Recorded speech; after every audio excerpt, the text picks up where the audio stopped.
Welcome to Humm's second book club, where the Humm team chose to read Happy Ever After, Escaping the Myth of the Perfect Life by Paul Dolan. In Happy Ever After, Dolan reviews 9 social narratives, ideas that we as a society subscribe to and believe in. Things like we should strive to be successful, or it's important to live a healthy life. In reflecting on these narratives, Dolan reviews how they may help us, hurt us, or impact us more neutrally than we think, and what we might do to decrease overall misery and increase overall happiness for ourselves and for the world as a whole. Kicking it off, overall, what did you think of the book and its topic? Did you find it relevant to your life? I think I kept feeling like there was confirmation bias, or that I was like, oh no, I do this or whatever. And I think it's because you want to do the things that he outlines that make you happy. And I kept finding that throughout the book. I was like, oh, no, I would never do that. Or I only work this way. And so that was one thing that I found very funny as I read it, is of course we all strive for happiness.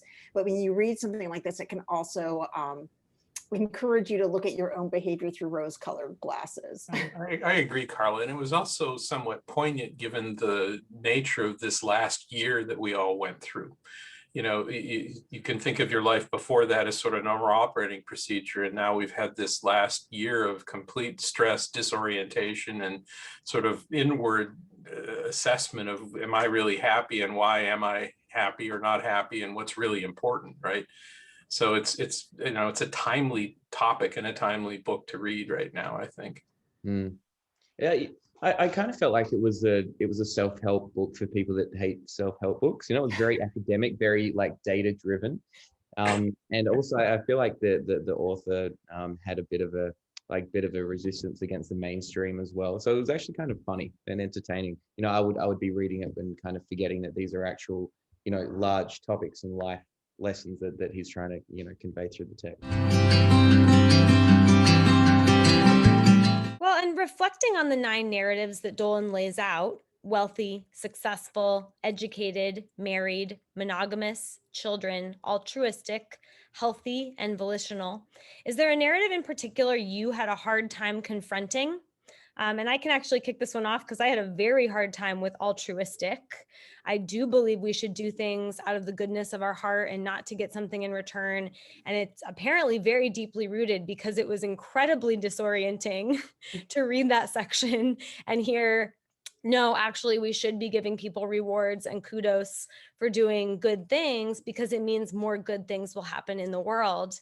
And I do believe more good things should happen. So why should I be stuck to this social narrative that I should be, or everyone should be, just doing it for their own, out of their own altruistic nature? So, Well, I think you're seeing that come to life right now with the COVID vaccines. I've seen some grumblings from friends who are like, I didn't have to be entered into a lottery to win $1 million to get my vaccine, but you know, it works. So I hear that, Bree. It's definitely can be challenging when that's how you operate and you want everybody else to operate the same way. And maybe this is a funny one for me to bring up because I don't have children, but I did find the children one a bit interesting because you know, there was just the general feeling that I have in my life experience. You know, people that have children often refer to them as the best things they've ever done. Obviously, a lot of hard work. Obviously, a lot of you know, uncertainty and all of that sort of stuff. But I think that the data in the way that he presented it was like, oh, people that don't have children are no less or more happy than people that do have children. It just seemed a little bit far reaching to me. Maybe I'm just talking specifically about the data here. I just wasn't quite convinced on that, because literally every parent that I've talked to refers to their children as, you know, the best things that's ever happened in their life. So anyway, I'm still open to that idea, but I'm just saying I wasn't too convinced by how. Well, you ought to have a couple before you render final judgment. I know, you're right. But perfectly acceptable if you do not. Well, I think maybe the key point here is the definition of, to be happy, you have to be married, monogamous, and have kids, is sort of the fundamental issue. Is it?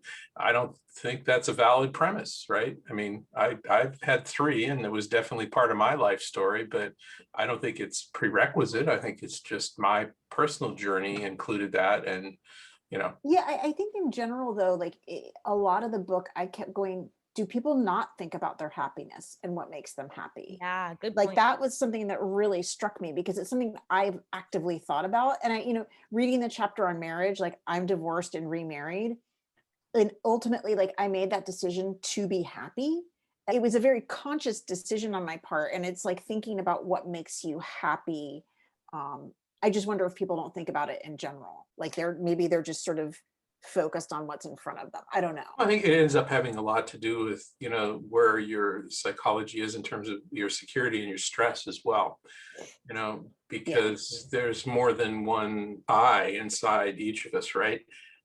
There's the one when you're happy, satisfied, and not threatened, and then there's the you that you become when you're under severe stress, and they may have very different reactions to some of those situations. I know I have. And I speak with a tremendous amount of privilege, right? Like I'm not struggling day to day to just get through life. So I have the luxury of time to think about these things. At the beginning of each section, Dolan asks that we answer a series of questions. The questions are always structured in a similar manner. So asking if you would trade in your own happiness to meet or exceed the narrative. For instance, in wealthy, would you rather be wealthy and miserable or not wealthy, but very rarely miserable? He then goes on to ask how you would answer for a friend. Would you rather they be wealthy and miserable or not wealthy and rarely miserable? Consistently across all questions, the people who responded were more likely to vote that their friend be less miserable, but not following the social narrative, than they were to vote that way for themselves. When you answered these questions, were there any narratives where you were willing to trade your happiness for the narrative?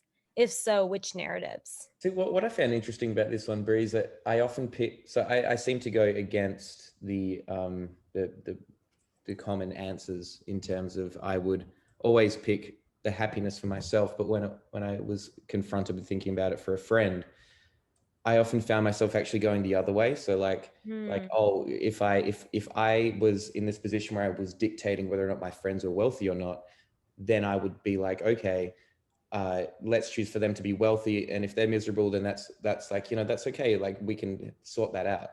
But then for myself, I found it the opposite, and I don't particularly know what sort of mechanisms went on in my mind when I was thinking that. Towards the end of the book, I think I started to converge these answers, but at the very beginning, it was interesting how I did that, and I still don't completely understand why. That is really interesting. Interesting. I think for me, Andy, it was probably the opposite. And I kind of followed what Bree was saying before. And I think the way it went in my mind was, I feel like I'm a bit harder on myself. And I'm definitely easier or more compassionate with the people around me. And it also goes with the whole thing about how it's easier to give someone advice than to actually follow it yourself. So that was really interesting as I was reading the different sections. Yeah, that's a really good point. As you're talking there, maybe I'm thinking the reason that I went in the opposite way to that was because I always, maybe I have this sort of unconscious bias where everyone around me, I feel like, is just following that social narrative, right? So like, I know for myself that I can go a little bit against that, and that's okay. But maybe I'm just assuming that other people won't. And maybe that's part of the whole reason this exists, right? It's dominant because that's what we see presented to us in social media and through advertising. People are always doing these things to flaunt their wealth, right? Perhaps they've been influenced by that. I don't know. I'll have to think more about that one. Yeah, and I wonder too, I mean, Andy, you've emigrated, right? You've come to a different country, you're working here and living here, and that's very counter to most narratives. So I wonder if because you've done something super dramatic in your own life, when you look at other choices, you see the maybe you see them in a different way. As you read Happy Ever After, were there any narratives or arguments from Dolan where you felt he got it wrong or mischaracterized or overinterpreted the data? Well, yeah, I sort of mentioned before about the whole children part of things, but again, I don't have my own data to back that up. I mean, I just wasn't convinced by the data there. Like how did he do it? Like, were parents asked and then they ticked a survey? Like, does that represent the entire effects that children have had on their life? I just felt like that one was too big. Well, and didn't it feel that way with a few of them, right? Like he was extrapolating so far from the data. Well, if they said this, then it means blah, such and such. And you're like, I don't know. That seems Yeah, like sort of the boundary between opinion versus data-based extrapolation, right? It's sometimes hard to tell, especially if the author's really good, because they take the data as a box to stand on, and then they insert their opinion and their interpretation on top, right? yeah. Yeah, and I got hung up on very particular facts. I don't know why. It was I think it was in the very first chapter where he started talking about like when people in a neighborhood buy nicer cars, everybody starts to try to buy nicer cars. And I laughed because I kept going, well, would we do that? Like, asking myself that question. And I was like, no, we only have one car when we're kind of an anomaly in a town that's very car oriented. And that's because it's my value and it's something I really hew closely to. So I got very hung up in the very first chapter. So, but again, it was like under something really specific, whereas he was trying to make a broader argument, but I had a hard time getting past that. Yeah, I think maybe how that was presented was a little bit grating, right? Because it's not necessarily causal, as opposed to just making an observation about the socioeconomic status of a neighborhood. It was a point he kept coming back to, though, this idea that we compare ourselves to whatever group we consider ourselves part of, and that our happiness is actually most often derived by feeling like we're leading the group in a given social narrative. So it's less, so he was saying it was less about success. It was about having relative success compared to the people whom we consider our group of people. And I found that really interesting. I mean, what did you guys think about that? It's interesting. I don't know that it is that big of a reach if you think about it, though, because it's we are fundamentally psychologically tribal in nature, right? And it's in a lot of ways more fun to be the head of the tribe than it is to be the last one on the totem pole, right? But I don't know that, again, I don't know that it's causal, but just rather rudimentary about human nature, right? I think if you go back to that car example, the thing that strikes me is like, if I compare myself to my group of friends, my tribe there, it's a different set of emotions than if I compare myself to my neighbors. So I do think there were a lot of Exactly, yeah. truisms if I thought about who is the group that I'm comparing myself to versus, and yes, you do, right? Like you are like more this way or more that way, or you push them to do this or they push you to do that. Carla, So I that's had a to really interesting. abstract from the specific example, go, well, what are the groups in which I exist? That's a really interesting perspective. I hadn't thought about it that way. So that's sort of an inside out view. And the other side of that is the outside in view. If you're getting judged by your neighbor, that's got an interesting set of implications all by itself. Well, Dolan at many points in the book equates better with having less misery. And in several places, he explains how we can increase overall happiness and decrease misery by supporting those who are most unfortunate, even at the expense of taking from those who are more fortunate to balance out the equation. He relies on evidence that having too much of something does not make someone happier enough to outweigh the benefits and decrease in total misery by helping those who are in the bottom percentile. Does this belief make sense to you, or does it conflict with your worldview? And if so, how? So yeah, I think personally it does really fit with my worldview. And yeah, I also think as well that every kind of major world religion has some mechanism that is specifically relating to this as well, giving to the poor or variations of that. I think that what I really appreciate about this is that, again, it was purely data driven. He's like even referring to it as like, you got this much happiness here, but you're taking away from this much happiness, but the way that you're taking it away from is smaller up here. It was, again, a very like academic data driven way to approach that. And yeah, of course, you can't get into discussions about left and right wing politics here too. But I think that, we can also probably talk about that without even needing to dive that deep. I just like the way that was presented. In what ways do you believe we can reduce overall societal misery, to use Dolan's term, and increase positive outcomes for more people? A small topic, Bree. Yeah, just a quick little easy question for people to answer. That's for our second hour. Maybe I'll follow that with a kind of secondary similar question. Were there suggestions for decreasing misery in the book that sounded plausible and actionable to you? And I'll mention one that I don't know could happen, but I liked, which was under wealthy. It was applauding the people who had paid the most taxes versus creating a list of the wealthiest people. So you were actually getting shown and highlighted for having paid the most taxes. And I think right now that might be seen as offensive, like, oh gosh, why, that's almost a negative that you paid so many taxes. But if that were our measure of wealth, and that's how we learned that people were wealthy instead of just the pure number of dollars they have, that can be really a turning point in how people view giving back to government. Yeah, I mean, it's sort of an interesting observation because, you know, what is the model through which we assess a person's goodness or happiness or whatever, right? If it's as simple as you've just earned more than everyone else and you didn't pay any taxes, or, you know, no other attributes are considered, it is sort of a false, you know, metric if you think about it, because you're not necessarily doing good. You're not necessarily benefiting people. You're not creating happiness by doing it.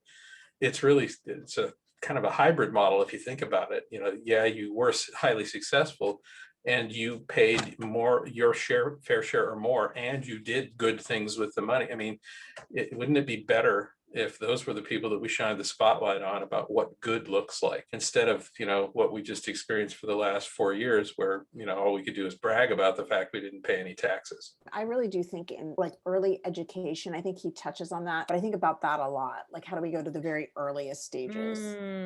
Like, You instead know? of funding later education that's a choice and that helps benefit the people who have that education, how do we support the younger folks who it's not, you know, preschool Like age? preschool. Yeah. I mean, Yeah. Yeah, I was going to make a similar point as well, Carla, in terms of education. I mean, it's hard to suggest actual, you know, concrete changes, but I do support the idea of like how so many resources are going into higher education that might not be as helpful as resources going into early childhood to primary education. And, you know, I've got some family members that work in, you know, early childhood education, and there's really not much money around there, despite the fact that literally almost everyone is funneled through this part there. You know, and also broadly the sort of the class differences that he also talked about that appear within people that go for higher education. Maybe even some of that higher education might not be that helpful to a societal level, but it is still sort of put on this pedestal and very much congratulated, as opposed to these, you know, trades and other sort of more working class activities as well. I think that whatever the answer is, I feel like it starts at the beginning and sort of diverting more resource to the very beginning when everyone's.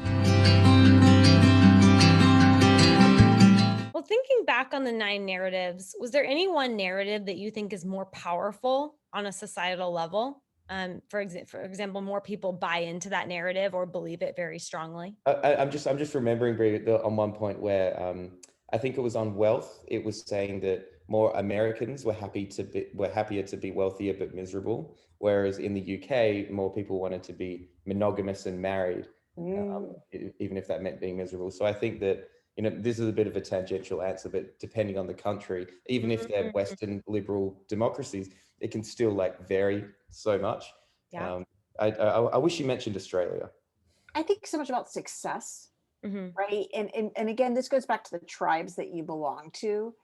I feel like when I lived in the Bay Area, my notions of success were very different than when I live here in Florida. It's just very different.